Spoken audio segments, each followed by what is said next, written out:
इस super soft मावा बर्फी को हमने सिर्फ 2 इंग्रेडिएंट्स से बनाया है और बनाने में मात्र 20 मिनट का समय लगा है। तो फ्रेंड, इस रक्षाबंधन पर आप भी बना डालिए 2 चीज़ों से बहुत ही सॉफ्ट, सुपर टेस्टी और घर की बनी हुई सुपर शुद्ध मावा बर्फी। तो इसके लिए हम मावा ले लेते हैं। ये मावा वजन में आधा किलो है, लेकिन हम बाउल से माप रहे हैं। मैं हमेशा बाउल से इसलिए मापती हूँ क्योंकि हर किसी के पास वजन मापने के लिए वेट मशीन नहीं होती है। तो ये मावा हमने पहले बनाकर रखा था, बिल्कुल सूखा बनाया था, गीलापन बिल्कुल नहीं छोड़ा था। और ये गाय के दूध का मावा है। तो ये देखिए, इस तरह से हम दबा करके एक बर्तन में ले लेते हैं। तो जितना मावा है इतनी ही हम आगे चीनी डालेंगे। इसके लिए आप जो भी बर्तन लें उसको माप लें।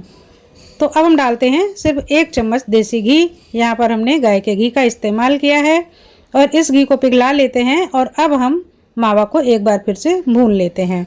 ऐसे तो ये मावा काफ़ी ड्राई है, लेकिन अब हमें बर्फी बनानी है तो अब हम इसको भूनेंगे। फ्लेम को रखेंगे स्लो और चलाते हुए भूनेंगे। तो आप देखेंगे कि भूनते भूनते घी मावा में रिलीज़ होने लगा है और एक अच्छी खुशबू भी आने लगी है। देख सकते हैं कितना घी साइड में निकल आया है। तो अब मावा भूनकर पूरी तरह से तैयार है। इस तरह से घी रिलीज़ होने तक मावा या खोए को हमको भूनना है। इससे खोए की सेल्फ लाइफ बढ़ती है और सौंधापन यानी कि खुशबू भी बढ़ जाती है। और ये वही बाउल है जिसमें हमने मावा को माप किया था। अब इसी बाउल में हम चीनी का भी माप कर लेते हैं। तो हमारा मावा इतना ही था, थोड़ा सा बाउल से खाली था, उतनी ही हम चीनी ले लेते हैं।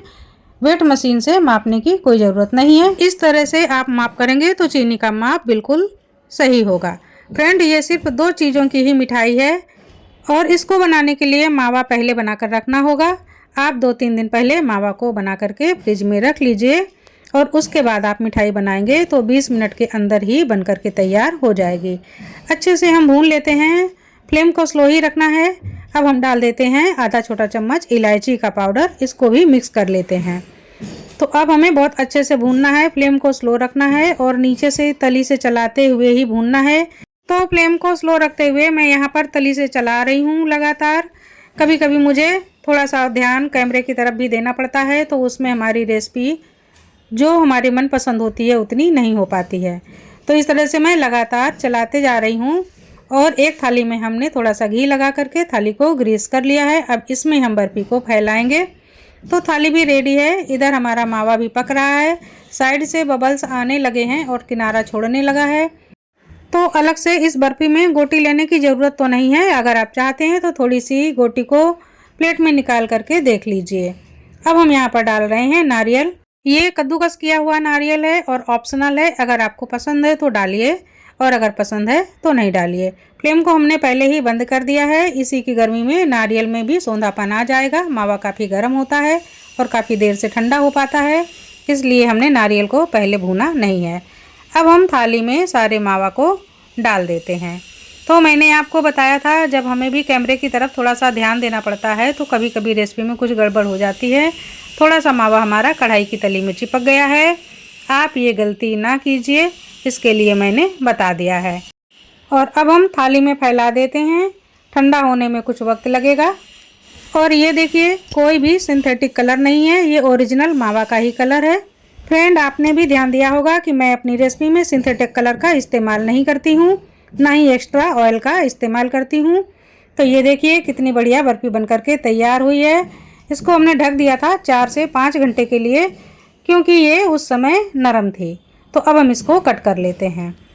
तो इसको हार्ड करने के लिए हमें फ्रिज में नहीं रखना है, बाहर ही रख कर छोड़ दीजिए और कट लगा लीजिए।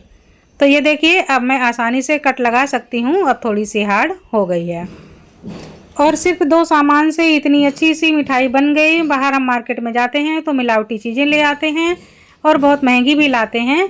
ये मिठाई की सेल्फ लाइफ 15 से 20 दिन तक है। आप बाहर रखकर आराम से 15 से 20 दिन तक इसको एंजॉय कर सकते हैं। ये सॉफ्ट होने के बावजूद भी ख़राब नहीं होगी। तो एक एक पीस को अब हम निकाल लेते हैं। थोड़ा सा और ठंडा हो जाएगा, बाद में मैं इसको पलट कर भी ठंडा कर लूँगी। नीचे के साइड में अभी हल्की सी नरम है, तो आसानी से निकल रही है। इससे ज़्यादा अगर हम हार्ड करेंगे तो कुरकुरी सी हो जाएगी। पर ये भी लचीली सी बर्फ़ी बनी है। तो ये देखिए कितनी बढ़िया बर्फ़ी बनकर के तैयार हुई है। हमने कुछ भी इसमें अलग से नहीं डाला है और ना ही आपसे स्किप किया है।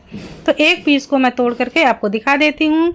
ये देखिए पीछे से ये अभी नरम है, कुछ समय बाद ये हार्ड हो जाएगी। जितनी ऊपर हुई है उतनी ही नीचे भी हो जाएगी। और ये देखिए कितने सॉफ्ट तरीके से टूट रही है। फ्रेंड इस मिठाई को जब आप मुंह में रखेंगे तो बिल्कुल घुल जाएगी। तो अब आप अपने भाइयों को इसी मिठाई से तिलक कीजिए, उनको राखी बांधिए और अपने भाइयों को ढेरों शुभकामनाएं दीजिए।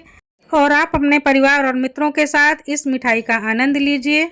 और ये सुपर इजी सुपर टेस्टी मावा बर्फी आपको कैसी लगी मुझे कमेंट में लिखकर जरूर बताइए। आने वाले त्यौहार का आनंद लीजिए। नमस्कार।